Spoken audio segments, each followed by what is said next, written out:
Good morning students. Hindi कक्षा में आप सबका स्वागत है। मैं हूं आपकी हिंदी टीचर मिस परवीन मलबारी।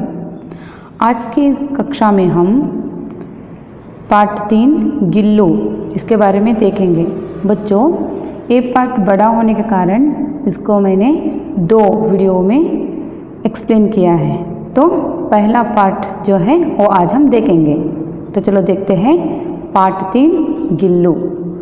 गिल्लू पाठ के लेखिका है महादेवी वर्मा जी।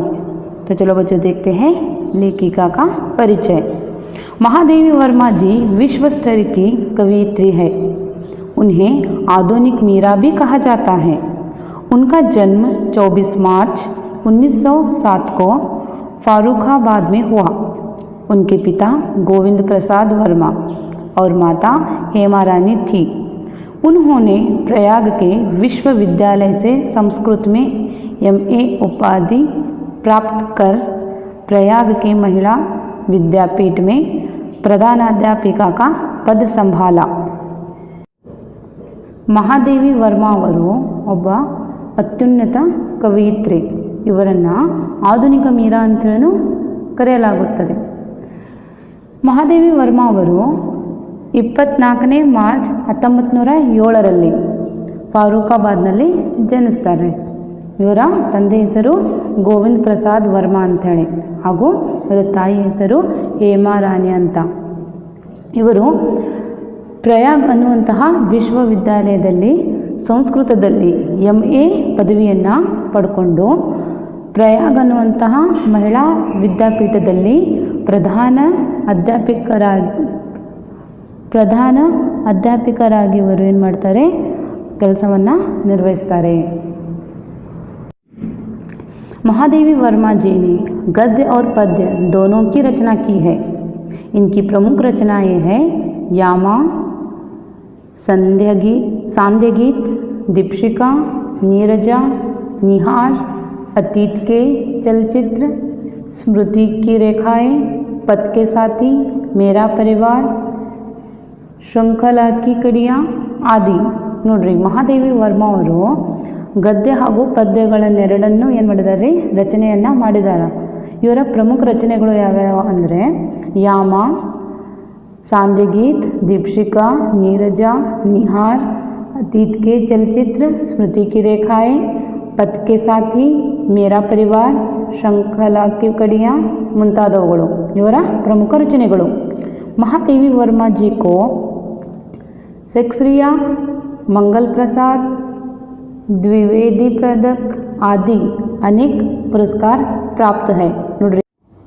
ನೋಡಿ ಮಕ್ಕಳೇ, ಮಹಾದೇವಿ ವರ್ಮಾ ಅವರಿಗೆ ಸಾಕಷ್ಟು ಪುರಸ್ಕಾರಗಳನ್ನು ಕೊಟ್ಟಿದ್ದಾರೆ।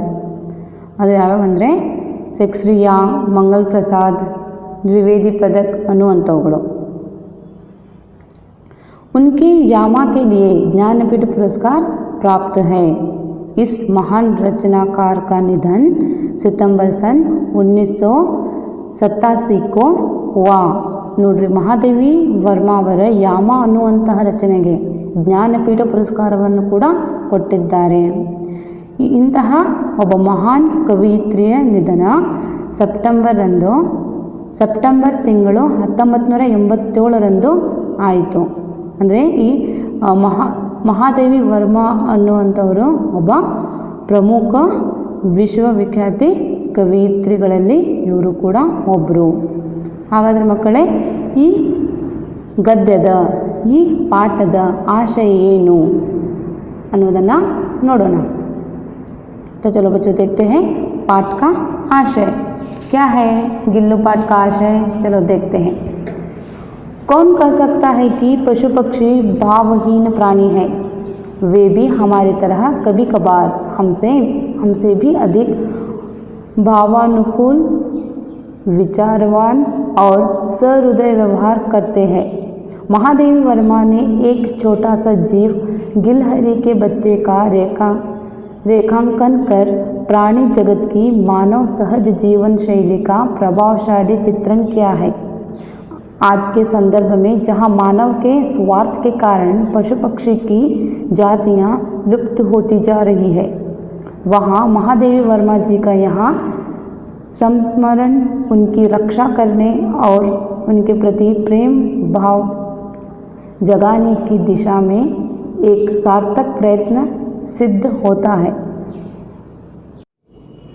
ಈ ಪಾಠದ ಆಶಯ ಏನು ಅನ್ನುವುದನ್ನು ಇಲ್ಲಿ ನಾವು ನೋಡೋದಾದರೆ, ಈ ಜಗತ್ತೊಳಗೆ ಮನುಷ್ಯ ಅನ್ನುವಂಥ ಈ ಜೀವಿ ತನ್ನ ಸ್ವಾರ್ಥಕ್ಕೋಸ್ಕರ ಏನೆಲ್ಲ ಮಾಡ್ತಿದ್ದಾನೆ ಅಲ್ವಾ, ಅಂಥದ್ರಲ್ಲಿ ಒಂದು ಪ್ರಾಣಿ, ಅದು ಬೇಕಾದಿರ್ಬೋದು ಪ್ರಾಣಿ, ಆ ಪ್ರಾಣಿಗಳಲ್ಲಿಯೂ ಕೆಲವೊಮ್ಮೆ ಭಾವನೆ ಅನ್ನುವಂಥದ್ದು ಇರುತ್ತೆ. ಅಂತಹ ಭಾವನೆಯನ್ನು, ಅಂತಹ ಸಹೃದಯತನವನ್ನು ಹೇಗೆ ವ್ಯಕ್ತಪಡಿಸ್ತಾವೋ ಅನ್ನುವುದನ್ನು ಇಲ್ಲಿ ಮಹಾದೇವಿ ವರ್ಮ ಅವರು ಬಹಳ ಕುಲಂಕುಷವಾಗಿ ಚಿತ್ರಣವನ್ನು ಬಿಡಿಸಿಟ್ಟಿದ್ದಾರೆ ನಮ್ಮ ಮುಂದೆ. ಹಾಗಾದರೆ ಏನದು ಅನ್ನೋದನ್ನು ನೋಡೋಣ. ಅದಕ್ಕಿಂತ ಮುಂಚಿತವಾಗಿ ನಾವು ಈ ಪಾಠದಲ್ಲಿ ಬರುವಂತಹ ಕೆಲವೊಂದಿಷ್ಟು ಪದಗಳ ಅರ್ಥಗಳನ್ನು ನೋಡೋಣ. ಶಬ್ದಾರ್ಥ अचानक, एकाएक मीन्स सडनली, ओमदोमगले अंतड़े. गमला, फूलों के पेड़ या पौधे लगाने का बर्तन यानी पॉट. घाव, जख्म. हौले से, धीरे से. कांच, शीशा, शीशा मीन्स ग्लास, गाजू. चुन्नट, सिलवट, नीरिगे. सोनजूही, एक खुशबूदार फूल. गिलहरी, स्क्वारल मीन्स अलीलू.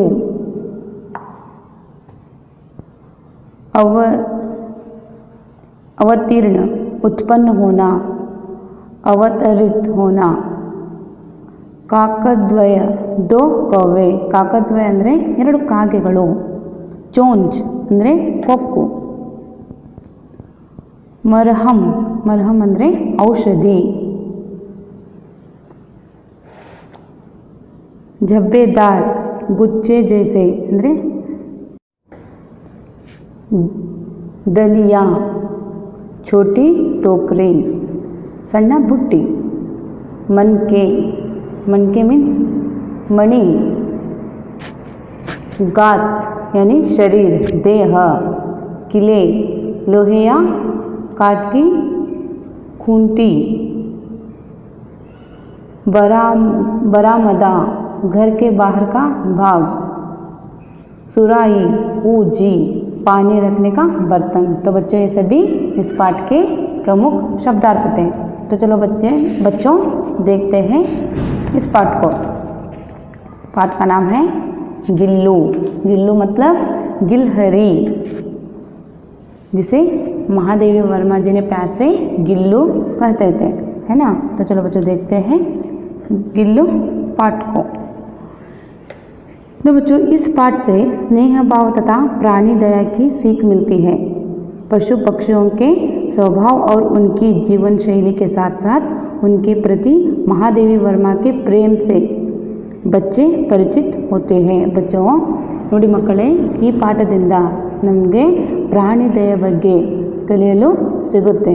ಅಷ್ಟೇ ಅಲ್ಲದೆ ಪ್ರಾಣಿ ಪಕ್ಷಿಗಳ ಸ್ವಭಾವ ಎಂಥದ್ದು, ಅವರ ಜೀವನ ಶೈಲಿ ಎಂಥದ್ದು ಅನ್ನೋದನ್ನು ನಾವಿಲ್ಲಿ ಈ ಪಾಠದ ಮೂಲಕ ತಿಳ್ಕೊಬಹುದು.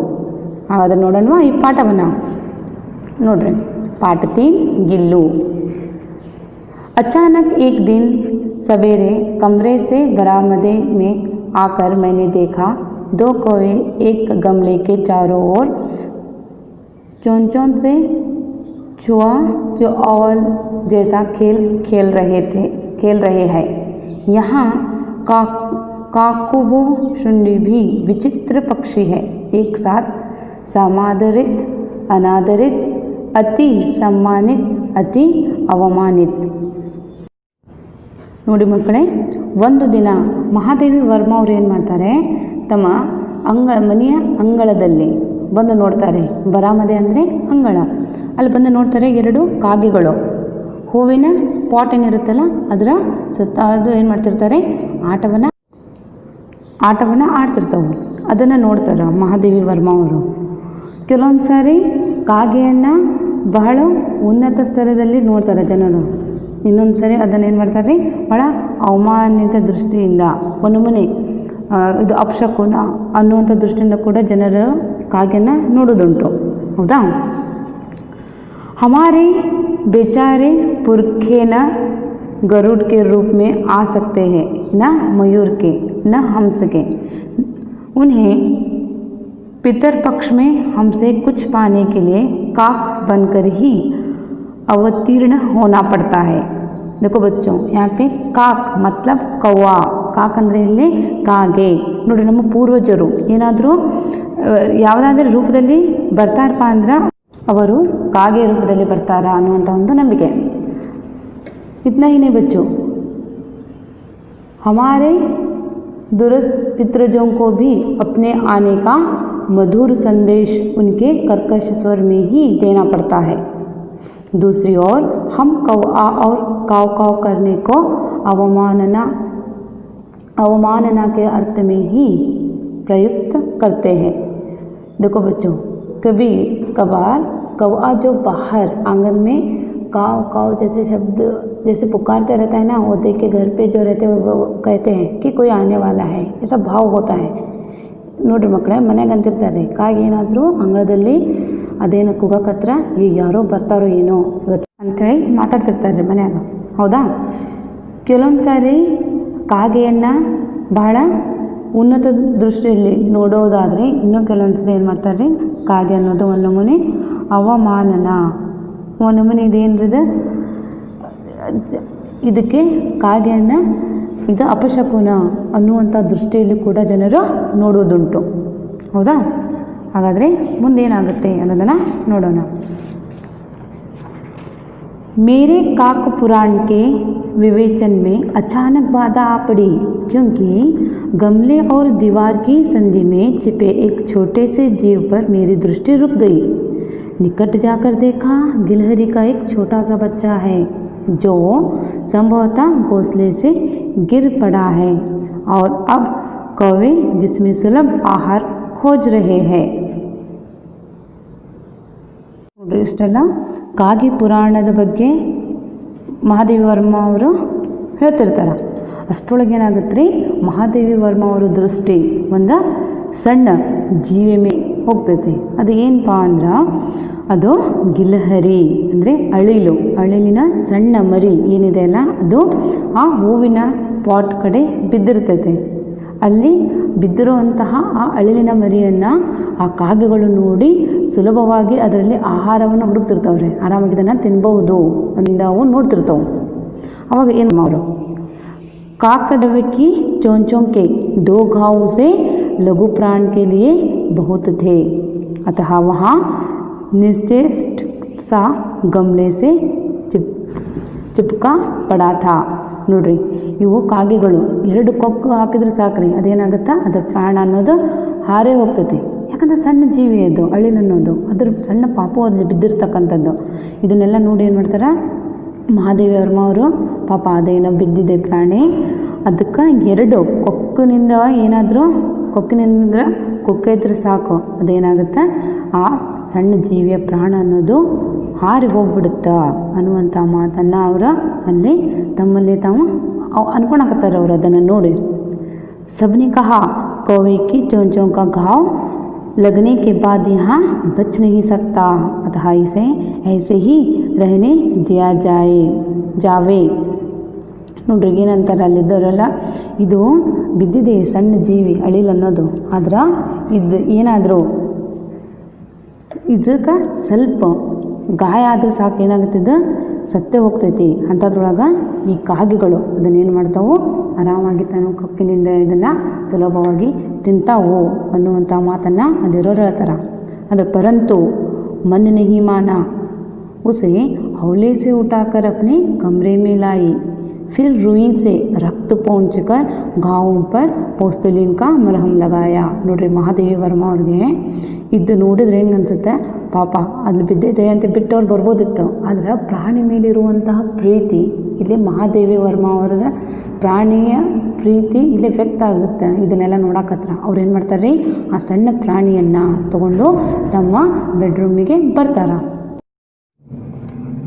ಗಾಯ ಆಗಿರ್ತಕ್ಕಂತಹ ಗಾಯದ ಮೇಲೆ ಏನು ಮಾಡ್ತಾರೆ ಮಹಾದೇವಿ ವರ್ಮ ಅವರು ರೂಯಿ ಅಂದ್ರೆ ಇಲ್ಲಿ ಕಾಟನ್ ರೀ, ನಾವೇನು ಅರಳಿ ಅಂತೀವಲ್ಲ, ಅರಳಿಯಿಂದ ಏನು ಮಾಡ್ತಾರೆ ಆ ಎಲ್ಲ ಗಾಯವನ್ನು ಸರಿಯಾಗಿ ಒರೆಸೋದ್ರ ಮೇಲೆ ಪೋಸ್ತಲಿನ್ ಅನ್ನುವಂಥ ಒಂದು ಔಷಧಿಯನ್ನು ಅವರಲ್ಲಿ ಹಚ್ಚುತ್ತಾರೆ ಅರಳಿಗೆ. कई घंटे के उपचार के उपरांत उसके मुंह से एक बूंद पानी टपकाया जा सका.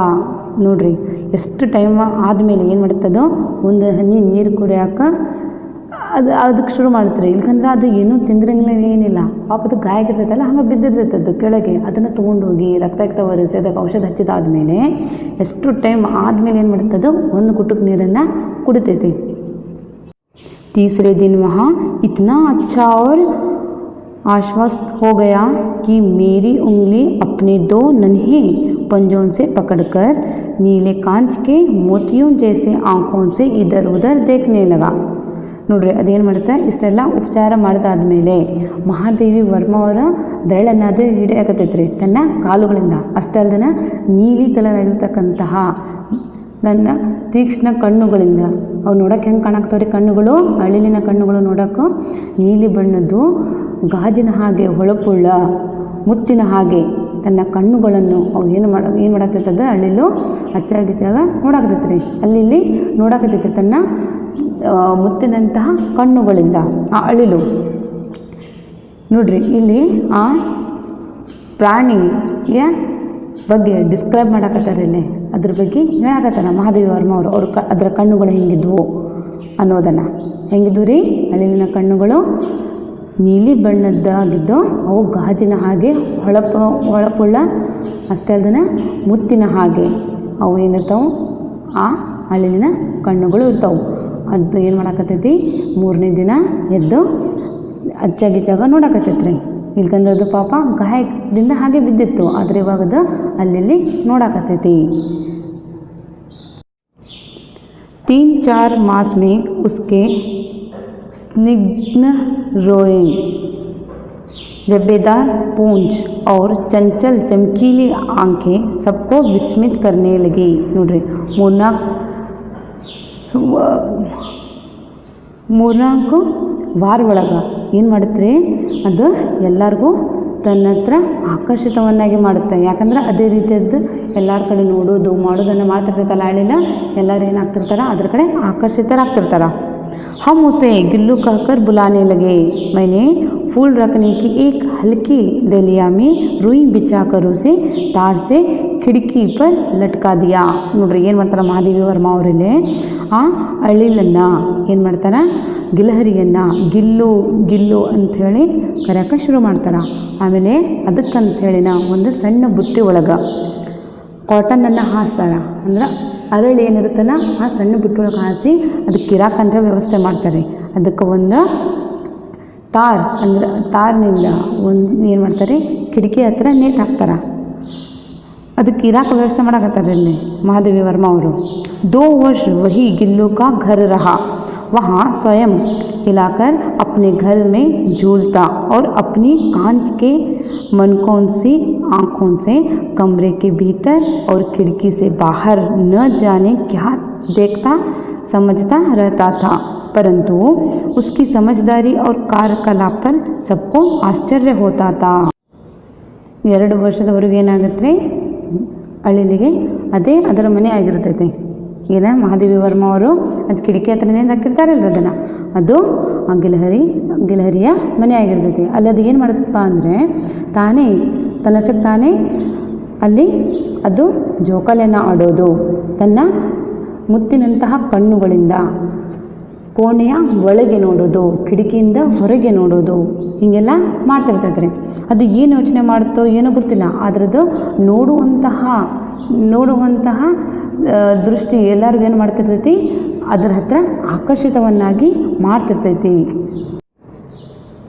जब मैं लिखने बैठती तब अपनी ओर मेरा ध्यान आकर्षित करने के उसे इतनी तीव्र इच्छा होती थी कि उसने एक अच्छा उपाय खोज निकाಲ ನೋಡ್ರಿ ಮಹಾದೇವಿ ವರ್ಮ ಅವರು ಏನಾದರೂ ಬರೆಯಕ್ಕಂತ ಕುಂತ್ರಂದ್ರೆ ಅದೇನು ಮಾಡುತ್ತೆ ರೀ ಗಿಲ್ಹರಿ ಅಳಿಲು ತನ್ನ ಕಡೆ ಆಕರ್ಷಿತನನ್ನಾಗಿ ಮಾಡಬೇಕು ವರ್ಮ ಅವರನ್ನು ಅಂಥೇಳಿ ಏನೇನಾದರೂ ಕಾರ್ಯವನ್ನು ಮಾಡೋದು ಅದನ್ನು ನೋಡಬೇಕು ಅವರು ಹಂಗೆ ಮಾಡಿ ಮಹಾದೇವಿ ವರ್ಮ ಅವರು ತಮ್ಮ ಕಾರ್ಯವನ್ನು ಬಿಟ್ಟು ಆ ಅಳಿಲನ್ನು ನೋಡಿರಬೇಕು ಆ ರೀತಿ ಅದು ತನ್ನ ಕಾರ್ಯವನ್ನು ಮಾಡ್ತಿತ್ತು ಗಿಲ್ಹರಿ ಹಾಗಾದರೆ ಮಕ್ಕಳೇ ಇಂದಿನ ಕ್ಲಾಸ್ನಲ್ಲಿ ಇಷ್ಟು ಸಾಕು ಮುಂದಿನ ಅವಧಿಯಲ್ಲಿ ನಾವು ಮುಂದಿನ ಪಾಠನ ನೋಡೋಣ